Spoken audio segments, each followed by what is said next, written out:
All right, welcome into Carp's Corners. We sit here and tackle the stuff coming up. Week 12 of the college football season. Week 12 of the NFL. They're cruising along as well. Got some things going on here, looking good as they move through. A lot of things, a lot of ambiguity in both college and the NFL this year. And I keep saying it. I'm going to say it every week as we sit here and try to figure out exactly who's good, who's bad. Are there any elite teams? All of a sudden, you want to crown a team as elite like the Rams, and then all of a sudden, what do? They crap in your hand. Same thing, has happened in college football throughout the season. A lot of this has to do with COVID. I think the fact that no one knew what last year really meant. But as we're kind of a little bit past the halfway point in the NFL, and then really kind of the last big stretch in college football. Got some decent games this week. Have obviously rivalry week at the end of the season, some massive games before we get into championship weekend, and then the ultimate and final college football playoff rankings, which will determine the Final Four. There's just a lot of stuff going on. I want to start quickly with the NFL. The New York Jets. Robert Saleh is their head coach. First-time head coach, trying to figure this thing out. The New York Jets are not any good this year. They draft Zach Wilson. He's a top 5 pick. He's supposed to be the guy that's going to come in there, and you're going to get a good look at him this season and try to figure out what you have. No one's expecting the New York Jets to win this season. Zach Wilson comes in, runs around, makes some plays, ultimately gets hurt. He's battling a knee injury right now. They brought in Joe Flacco, as a veteran guy, but also there's a little intrigue with this other young guy, Mike White. And, he's also a young player. And so if the New York Jets, you're not really trying to win games. You are, but you'd rather figure out what type of team that you have. All you're really doing is hurting your draft position. You think you have your quarterback in the future in Zach Wilson. But Mike White looked pretty good. Maybe looked better and probably did in some limited action. Then looked better than Zach Wilson did. And so I reference you back, a handful of years ago, heck, 7, 8, 9 years ago, whatever it is now, when the Washington Redskins, they draft Robert Griffin III, and then they draft Kirk, you like that Cousins. And it seemed like RG3 was going to be the guy. Ultimately, it didn't work out that way. They got a good look at Cousins, and he ultimately moved on and was their starting quarterback, franchised him twice before he moved on to the Vikings. They understood, hey, we got to take a look at what we have. Starting Joe Flacco this weekend, if you're the New York Jets, and Robert Saleh coming out and talking about the complicated blitz schemes and coverages of the Miami Dolphins, it does you no good. Throw Mike White in there if he's healthy and he can play. See what he can do. Joe Flacco is not the future of your organization. This is what NFL teams get wrong so often. When you're bad, find out what players you have. The young guys, they may surprise you or win games. Older guys, they have a bevy of work that you've already seen and you've already been able to experience. I'm not a hater on Joe Flacco. I just know what he is. And I know that he's not the future of the New York Jets. He's a bridge quarterback, but you have to have somebody behind on the other side of that bridge that you feel good about. They think they feel good about Zach Wilson, but he's not playing right now. You have Mike White. Let him get out there. Let's see what he can do. Don't just set him down. You should want to see him in critical games and in big time moments against a team that may throw a lot of stuff at him. And by the way, that Miami Dolphins defense, it's not like we're sitting here talking about one of the top defenses in the NFL. Miami's not great this year. Their defense is ranked in the bottom half, and maybe it might be complicated, but just because something is complicated, that doesn't make it better. So New York Jets, Robert Saleh, figure this thing out. Woody Johnson, their owner, he should step in. This is who we're playing. This is the path we're going to take. And I don't like owners getting involved. You have to understand you're trying to build something here. And what exactly are you building? You got to figure out what the ingredients you have and then what else you still need. And you can't do that by playing Joe Flacco. Some other news in the NFL, AFC. Baker Mayfield obviously didn't look great against the Patriots last week. The whole Browns team didn't look great against the Patriots. They got a number of guys out. They've got Nick Chubb was out, Kareem Hunt, obviously, Zach Conklin, their right tackle. They're missing some guys. So Baker gets beat up a lot. Their pride's hurt. Their Browns are sitting at 5-5. Realistically, they got to win 5 out of their last 7 games. And this was a team that I thought could challenge the Chiefs, potentially make a Super Bowl run. I wasn't sitting here saying guaranteeing them to win the North, because I thought Baltimore was right there, but I liked it. The odds makers told you this Browns team had a shot. They had all the ingredients needed. And so Baker's been playing through this, torn labrum, little fracture on his left shoulder. He's been dealing with that. Now he's got, a little knee thing. And part of it is like Baker's playing for a contract. I understand he wants to be the tough guy, embody Cleveland, everything that you want to love about him, like his competitive spirit. He's trying to put that on display. Is he a guy that's going to be a top 5 quarterback in the NFL? I don't ultimately think he's getting there, but I think he is a guy, much to the chagrin of a lot of people and counterculture. I do think that you could win a Super Bowl with him. The team as it's comprised, they might need one more wide receiver to replace Odell Beckham Jr. It doesn't have to be someone to his talent, but just a deep threat that can stretch the field. I think you could win a Super Bowl with this roster as it's comprised. Problem is you're wasting another year here. Now Baker's beat up. He's talking about how he wants to play. They're playing the Lions this week. The Lions winless. They've got their tie against Pittsburgh. If I'm Baker Mayfield, and I know he's going to want to try to play, this is the advice I would give him. Get right, get healthy, make the stretch run over the final, 6 games. They should win this. And here's the thing for Baker. If they can't win this with Case Keenum against the Lions, then that shows that this roster is flawed more than it is your problem. There are more issues here than it is just Baker Mayfield. And so that's what I would tell him. Get healthy. You're beat up. This is the most beat up you've ever been. You just came out and said that. Let's see if Case Keenum can go win. If he can, it's not like this glowing endorsement that he's going to take him to the Super Bowl. But if they can't get a victory against the Lions, I think it says a lot more about the team and the culture and some of the things up there that we feel like Kevin Stefanski has turned the corner. It feels like that thing is turned, but you don't know for sure. And this is a setback here that they've obviously faced. And they're sitting here at 5-5, but 7 games remaining. Let's see if Case Keenum can go win it. I think that he can, but if he doesn't, then that shows that there's some bigger underlying issues with possibly, play calling, whatever it is, scheme, structure, just the general roster construction. So let's see if they can't beat with the Lions without you, Baker. It's not worth it. Get some rest, get healed up, and be able to make that big push for the final 6 games. They should not need you to be able to win this week. Now on to college football.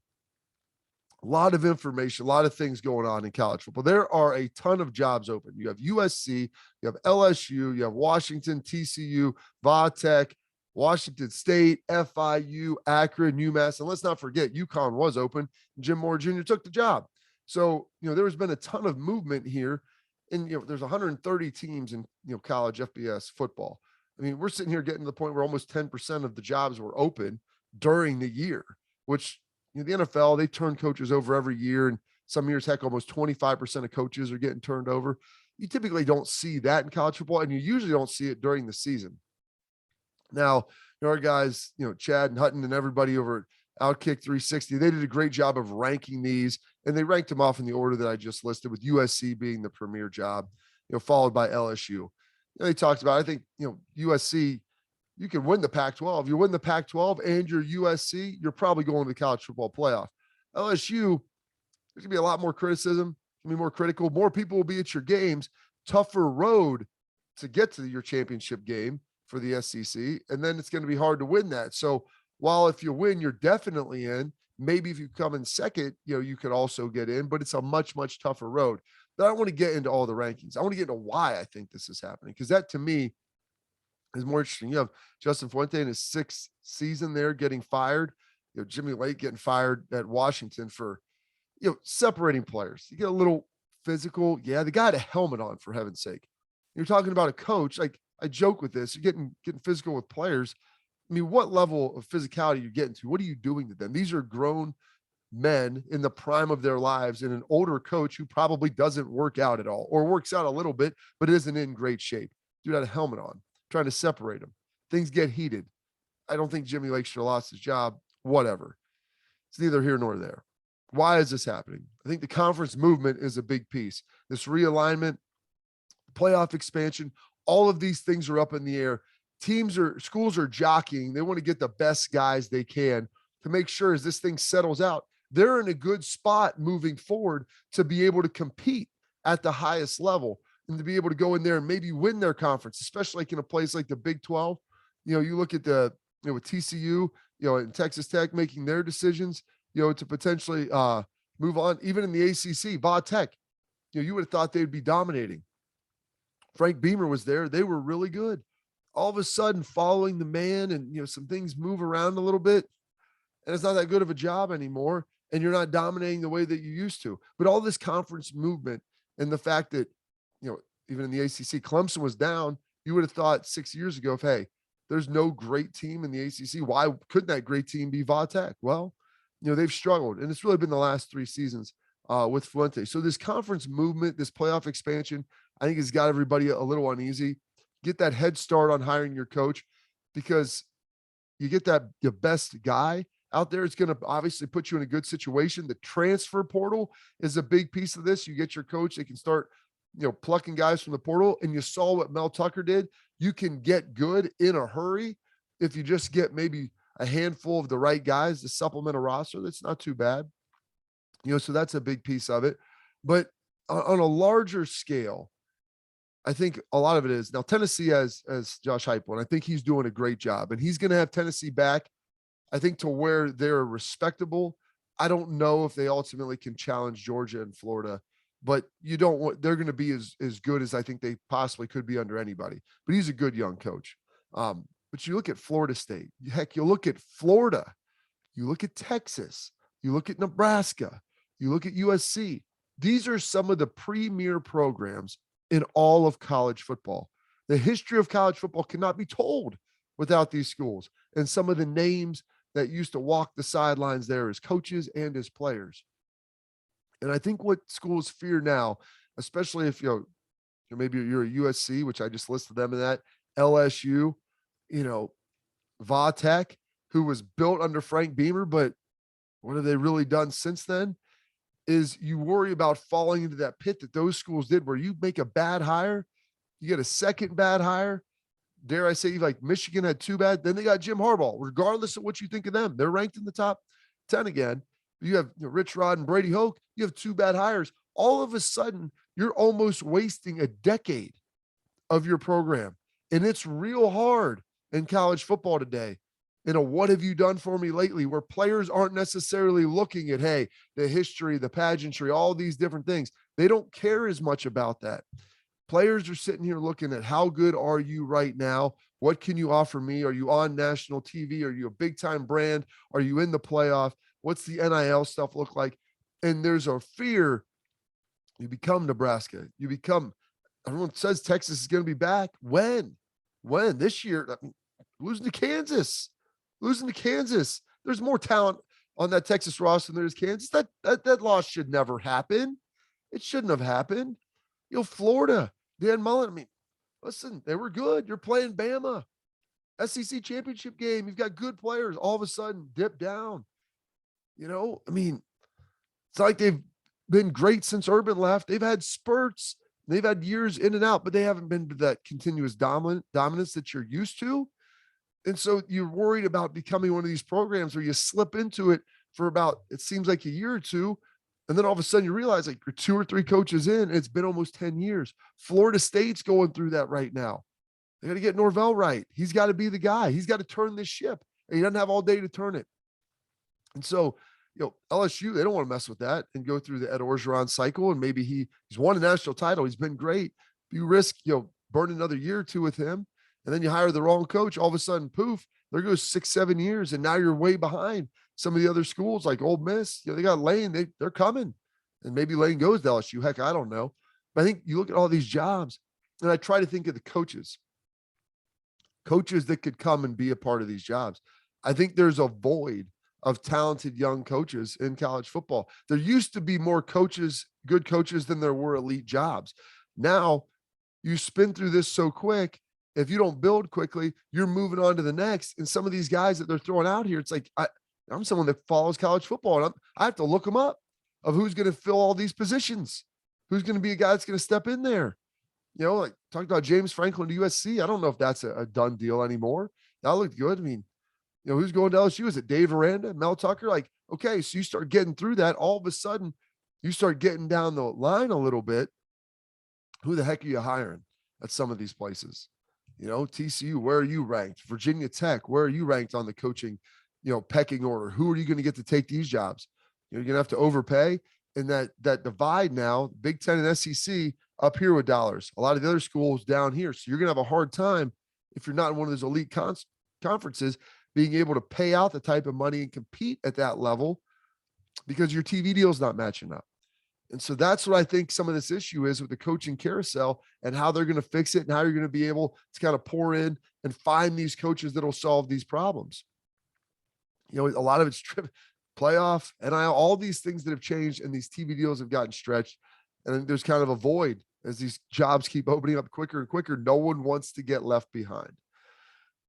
Speaking of getting left behind, we've got the college football playoff rankings. They come out.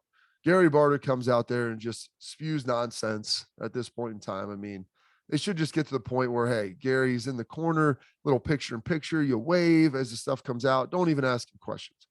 He comes out this week when he talks about Michigan State, and his literal quote is, if you set aside the games, and then starts talking about stats and numbers and game control, whatever. If you set aside the games, last week, Gary Barta came at us condescendingly, and I'm not trying to bang on him. He's just the mouthpiece for this nonsense. But said, we watch all the games. That's why we know, kind of condescendingly. So like other people, no one's watching all the college football games. You might try to watch all the ones that matter. But even at that, these people on the committee have jobs. Heck, part of my job is to sit here and watch all the games. And I can probably watch thoroughly, depending if there's some late night Pac-12 stuff on and I'm not drinking too much and I want to stay focused in and lock in on it, I could probably consume 8 games, and that's with 2 TVs going at once and flipping around, maybe 3 TVs and trying to watch it all, which is what I usually do on Saturdays. So don't tell me you sit there and watch all the games. You're not breaking down film and checking all that out. You watch them on Saturdays. You got a handful of TVs going, and you've got people who really aren't even equipped at watching film to understand what they are. Most of the people on there are coaches, ADs, and the like. So don't sit here and come at us condescendingly how you watch all of the games. And that's why you're more equipped to do this. Just say we put the teams where we think they are, games be damned, and everything else, nothing matters. Another guy that's been a nice little punching bag that is struggling this year, and that makes him an easy target. They're 7-3. Their conference isn't good. They don't have any signature wins, but they did play Georgia really tough the first week of the season. So I will give Dabo Swinney credit for that. But Dabo Swinney is taking the L. He is punting on voting in the coaches poll. And he said he, gave that up after last year. He failed to put Ohio State, again, the top 7, 8, 9, 10, 11, whatever the heck it was. He had them way at the back. So they didn't play enough games to get in there. Now it's being a distraction to his team. And frankly, he said it doesn't matter anyway, which I think is probably the most true statement that he made, is the fact that it doesn't matter anyway. So Dabo punting on voting anymore in the coaches poll. It's always SIDs that put that stuff out there anyway. Very few coaches actually fill that darn thing out themselves. SIDs fill it out. Coach looks at it. Yeah, maybe move 1 or 2, but I doubt they don't care about that.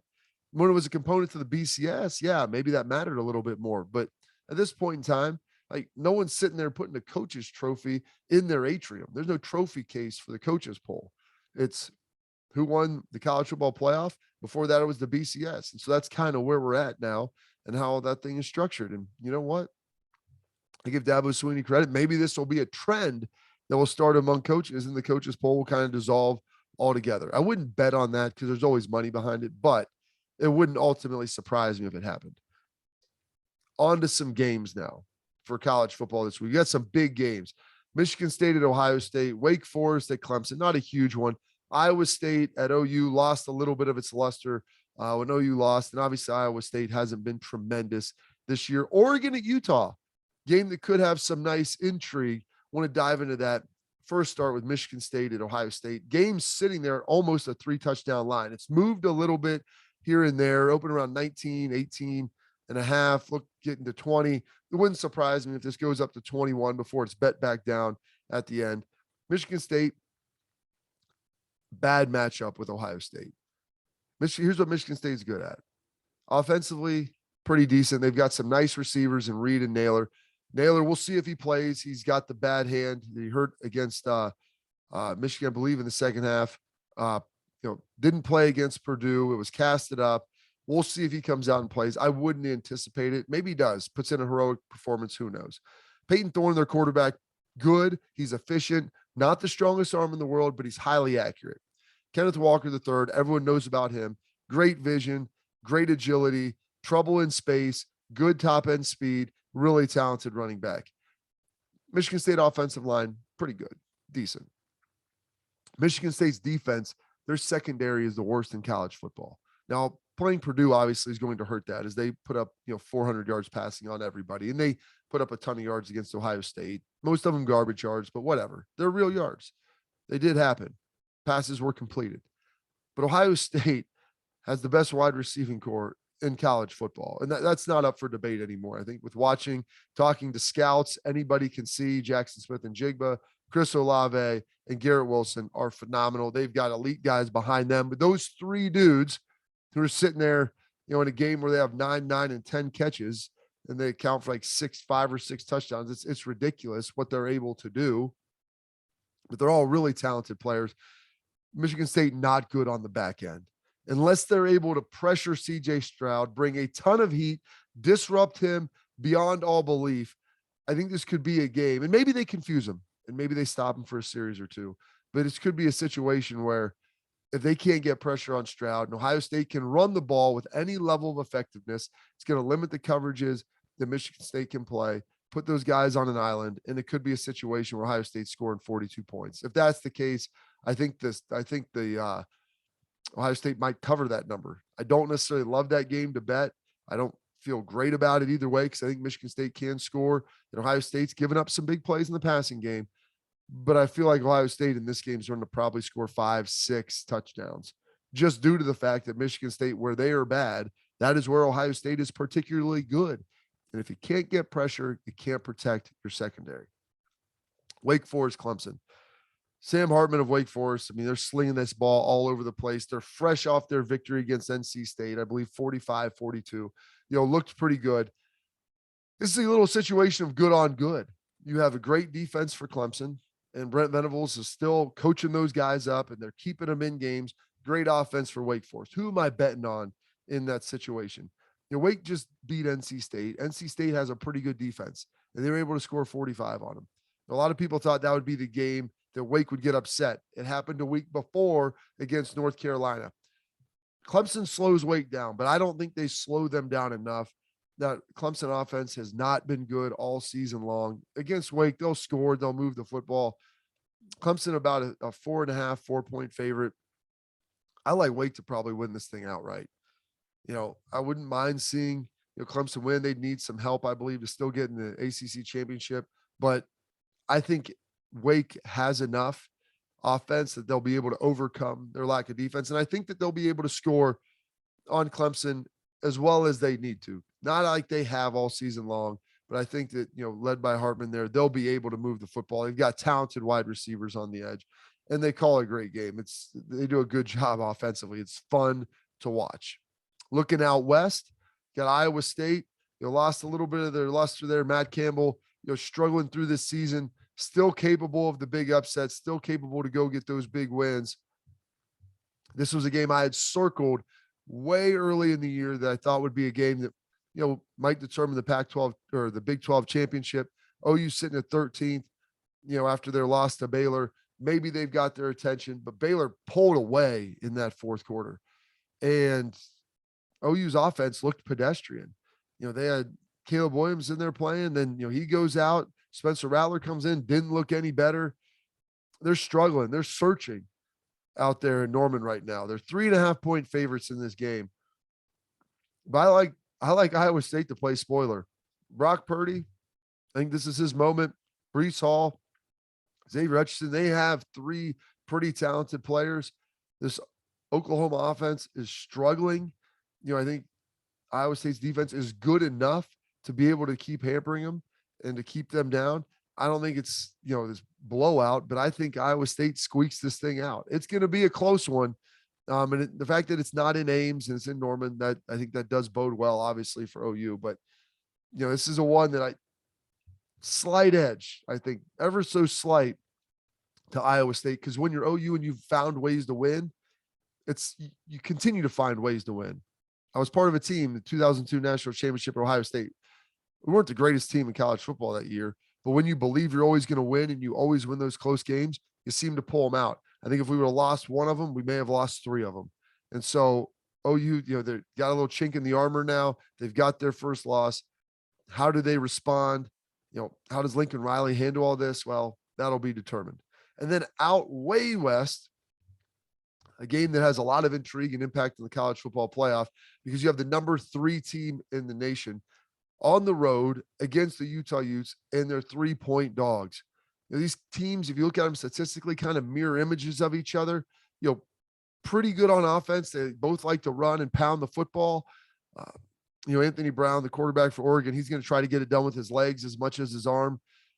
Utah, it's going to be TJ Pledger, seeing what he can do. He's been their lead runner here the last couple of weeks. Looked okay. We'll see what he's going to be able to do if they can control the clock. But I like this, man. Styles make fights. You have Mario Cristobal, Kyle Whittingham. Both of these guys run the football, play defense. It's not really what the Pac-12 is about, or has been about, I guess, recently. But I do know this. It's going to be rocking in Utah when Oregon comes to town. I think this might be their second loss.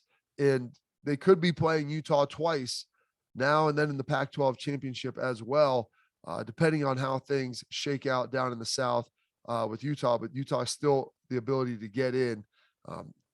It would be dynamic. It'd be unbelievable to see this game, because I think it's going to be a nice little slugfest to kind of cap off your night. So excited to watch that thing. And I think Utah, ranked 23rd, I think they would relish the opportunity to play spoiler. And if that happens, things are going to get a little crazy at the top. But I also believe that would kind of lock Cincy in, assuming they went out, to be able to get that last and final playoff spot. But big game for Oregon. Ducks have to win this and to keep their playoff hopes alive. I think if they win out, they're in. They have a very, very difficult test with the Utah Utes coming up this Saturday. Thank you for that. That is this edition of Carp's Corner. Appreciate you listening, man. Keep tuning in. Subscribe. Check out all the great stuff on OutKick, as you'll see me here, 360 at me with Dan Dockich, which was great time earlier this week. A lot of fun stuff happening here. Thanks for listening.